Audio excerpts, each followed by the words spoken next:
अच्छा, क्रिकेट तो सिर्फ एक मिसाल है, आज वो 70 साल से ऊपर का हो चुका है और उसके कान ये सुन सुन कर थक चुके हैं, ये नहीं हो सकता, ये नहीं हो सकता, ये नहीं हो सकता, मगर हर बार उसने वही करके दिखाया।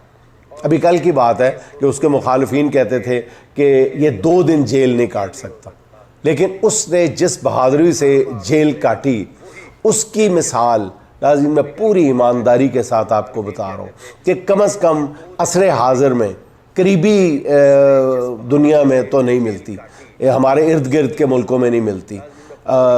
बड़े से बड़े मैंने सियासी कैदियों की सवाने उम्रियाँ पढ़ी हैं। मुझे इतनी इस्तकामत के साथ जेल काटते हुए बहुत कम कैदी नज़र आए हैं। और डयाला में मुतय्यन एक बहुत सीनियर जेल ऑफिसर का कहना है, जब मैंने उनसे बात ज़रा कुरेदने की कोशिश की तो उन्होंने डिटेल्स तो नहीं बताई उस मज़कूरा अफसर ने, लेकिन उसने एक जुमला बोला था कि नहीं जमना एहो जिहा पुत्र किसे माँ ने कदी कोई। अब इससे आप ख़ुद अंदाज़ा लगा लें।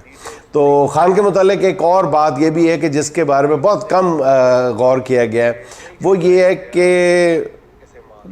जिसका कोई बुरा वक्त आता है ना, वो ख़ान से लड़ाई मोल लेता है। ये बात बार बार की जाती है कि जिन्हें प्योनों सताया उन्हें रिक्शा ही चलाया, और कभी कुछ कहा जाता है, कभी कुछ कहा जाता है। लेकिन ख़ान के बारे में आप कभी गौर करके देख लें कि वाकई जिस बंदे ने भी इमरान ख़ान से दुश्मनी मोल ली है, उसकी इज़्ज़त पे हाथ डालने की कोशिश की है, घरेलू ज़िंदगी के हवाले से उस पर गंदे इल्ज़ामात लगाने की कोशिश की है, तो उसको इसी दुनिया में मुँह की खानी पड़ी है। ये भी कोई जज्बातियत का शिकार हो के मैं नहीं कह रहा। आप पिछले 5-10 साल उठा के देख लें, कभी कभी तो यूँ लगता है कि ख़ान ने कौन सा ऐसा अमल किया है, कोई ना कोई तो ऐसा अमल किया होगा जो अल्लाह को इतना पसंद आ गया कि वो हमेशा इसकी इज़्ज़त रखता है।